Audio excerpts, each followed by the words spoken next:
Well, since the last time I talked about IOTA, things have gone pretty much to plan.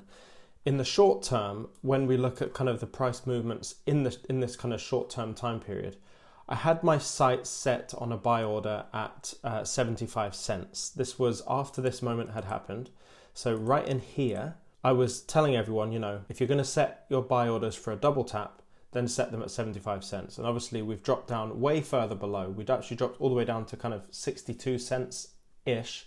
And we're currently right below where I said to set the buy orders. My buy orders are always pretty conservative. So if I had done this and I had actually purchased some IOTA, like I said in multiple other videos, I haven't been buying coins, even in this double dip. But I'm sure that because a lot of you probably bought your IOTA round here, or probably in this pump even, I'm sure you're probably down on your coins right now. So you're wondering, you're searching this video, wondering, should I hold on to my IOTA? What's good about the charts? Should I be selling out and going into other coins? So we're going to cover that all in today's video. But like I said, a little disclaimer, I don't own any IOTA and I don't plan to own any IOTA, but only because I'm not buying right now. So we've had that double tap. I would classify that as a double tap. It hit my double tap order. Obviously it breached that and went further below where I suggested that buy order would go. So with IOTA, it's perfect, this one, because we can project our Fibonacci's over the whole last 4 years, basically, since the last bull run to today. Ultimately, what that does for me is gives me a really good idea of where the price is going to go for the peak of the cycle. Now, there's a couple of things that I look for in coins. This is really, really important if you're new here. The first one is that if you're going to look to buy into coins, there's two things you need to know. The first thing is that don't buy a coin that's already seen a peak in the current cycle. So if we look at IOTA right now, we haven't seen a new all-time high in this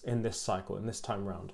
That's a good thing. That's a good thing because it means it hasn't gone. 90% of coins, altcoins right now, haven't actually had their parabolic move in the market. There's only a handful of coins that have, like Cardano, like Bitcoin and Ethereum. I made a video very recently about this, all about this, very interesting, and actually showing you the mathematical reasons why cutting your losses in these coins that have already gone actually might be the best play. So you can check that out. The video will be linked at the end of this video. The other thing I look for in a coin is that it exists in the 0.236 zone on the Fibonacci extensions. So the 0.236, if you're not familiar with Fibonacci's, is this whole red area right in here. How we get the Fibonacci's on is that you click the Fibonacci retracement tool, drag it from the peak of the previous cycle, which is in the 2017, late 2017, drag it all the way down to the bottom of the bear market, which happened on about the 13th of March 2020. And then you can see from there, the Fibonacci's are all displayed. On this channel, I go heavily into the idea that the 3.2 Fibonacci extension line is the most important line for right now when you're looking at an individual altcoin. The 3.2 won't automatically be on your Fibonacci's. So what you have to do is you have to right click one of the lines, click settings, click style, then check a box which is unchecked, type 3.2 in there and put it in the color that you're going to see. That will lay the 3.2 line on your charts. And ultimately, this line for me marks the top of the fibs. I'm never really concerned about the 3.618 or the 4.236. The only time those are relevant levels to look at is if we're looking at, say, Bitcoin, for example, and actually more accurately, the Bitcoin market cap chart. Because when you place the fibs on the Bitcoin market cap chart and do that exactly the same thing, place them down correctly, you can see that the exact line, that 4.236, was the line that the market cap got rejected on.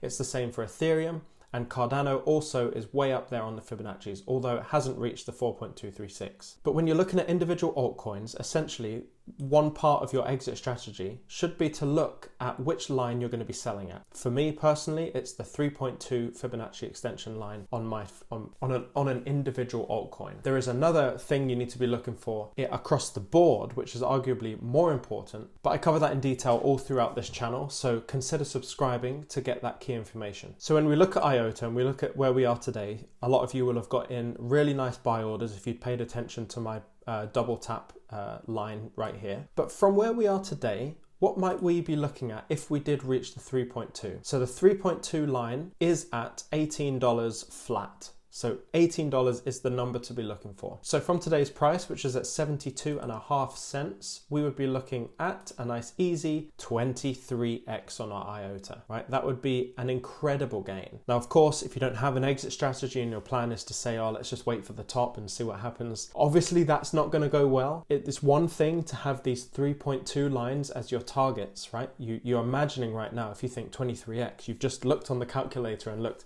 okay, here's what I have in IOTA, 23x that. Oh my God, I'm going to be rich. It's not always about waiting for the 3.2, right? There are other factors at play. Exit strategies are supposed to be emotionless, and that, you're supposed to be able to take action on them without thinking. They were predestined, predetermined. This is what I do at this point. It's not, I'll wait and see how I feel, because you're going to feel like you've just become rich overnight and you're going to get richer, when that might have actually been the ideal time to come out. So my audience specifically are cool, calm and collected. They know what they're doing for their exit strategy. I've talked with many people on one-on-one sessions about their exit strategy, just talking through it, removing that emotion, making sure that the targets they're looking for are specific. Because if you go around $14, what does that mean? Does that mean $18 if it's around 14, or does it mean 14 and 1 cent? It has to be very exact. And so I can't stress that enough, that you need to have an exit strategy that's very specific. And that's what this channel is all about. But if you are waiting for the upper limits, absolute upper limits for IOTA, then that $18 flat level is the absolute last moment I would be selling my coins. And as a little projection, a little fun projection, what I like to do is just to see what the 2025 market might be like the next bull run. I don't actually know when that is in terms of time, but how we can do that is just like we've done here. This was the peak of the 2017 market. We drug it down to the bottom, right? So what we need to do is we need to actually see how much IOTA came down from the top to the bottom of the bear market last time. And we can see that was 98.39%. So let's imagine that the 3.2 line up here is the top of the market for this cycle, right? Let's say that price does come in. So this would be ultra bullish. Just want to clarify that. And then we get a 98.39% dip in the market, which is actually exactly there. And I'm going to draw a line right there. So that means that the bottom of the market comes in right down in these levels. That makes complete sense with how much price movement we've had at this level in history. It makes complete sense to be there. And then what we can do is we can actually draw the fibs on as if we've seen the market move in the way we wanted it to. So from today, price moves up to the 3.2, comes all the way back down for the bear market, where it eventually touches here. And then we're on for the next bull run. So what does that next bull run look like? Well, if we take the peak of the market as being $18 and the bottom of the market being at that line down at 28 cents, you can see the new Fibonacci extension tool. And actually this was right on the money. Look, this drawing that I drew here comes up right up by the 3.2. And the 3.2 in that instance is $56.91. So I'm just going to run a little bit of maths here, because the gains that we see in IOTA from here to the 3.2, so from today's price to the 3.2, is 23x. So I want to do a little calculation, and in that calculation I want to imagine if we had invested $1,000 right now in IOTA, what that would actually end up as, right? And the idea is, because on this channel, we basically have two of the most important moments of our lives coming up. The first one is where we sell in this bull run. The second one is where we buy in the bear market, right? Those are the two most important parts of our lives. So I want to see if you just did 2 trades, well, it's 3 trades if you're buying IOTA now. So let's say 3 trades. You've got one trade that happens right down in here where you purchase. You've got another trade that happens when you sell at the 3.2. And the other one is when you buy in the bottom of the bear market. I want to calculate how far $1,000 would go based on this $56.91 IOTA in the next cycle, right? So imagine this is long-term thinking. So our £1,000 investment right here goes up 23x. So we've got now $23,000. I've talked about this briefly, but we're going to go into a lot more detail. But in the bear market, the plan is to be having our stable coins in interest yielding accounts, which takes us all the way down to the bottom of the bear market, gives us more purchasing power at the bottom. Typically, I'll be looking at about 10% yield all the way down with the money, with all my profits from my coins in crypto. So if we've now got 23,000 and we get a 10% yield all the way down to the bottom, well, we've now got about $25,000. With the percentage increase from the bottom of the market for IOTA, riding that wave all the way up to the 3.2, which could be a strategy, there are other strategies at play here, but that would take your $25,000 up to 5 million. IOTA is one of those with like the massive upside, and we can see that so far in this cycle it has just moved with the rest of the market and represents a classic movement of a coin that hasn't gone yet, and that is 90% of coins. It just so happens that IOTA has a huge monumental upside. So I want to think about this. Your $1,000 investment right now, by the end of the next cycle, should history repeat and the 3.2s get hit, which I am saying is ultra bullish, leaves us with $5 million. And yes, that does sound kind of outrageous, and maybe it is. Maybe you'll be selling off way earlier than that. Maybe there'll be other factors that happen in the market that mean you take out before the 3.2. Maybe we never hit the 3.2s. But I hope this puts into perspective that even if we hit half of those targets, like halfway, that's still $1,000 into $2.5 million. So when people say, do you really think that the audience is going to retire in the next bull run? Yeah, because what we're doing is we're zooming out.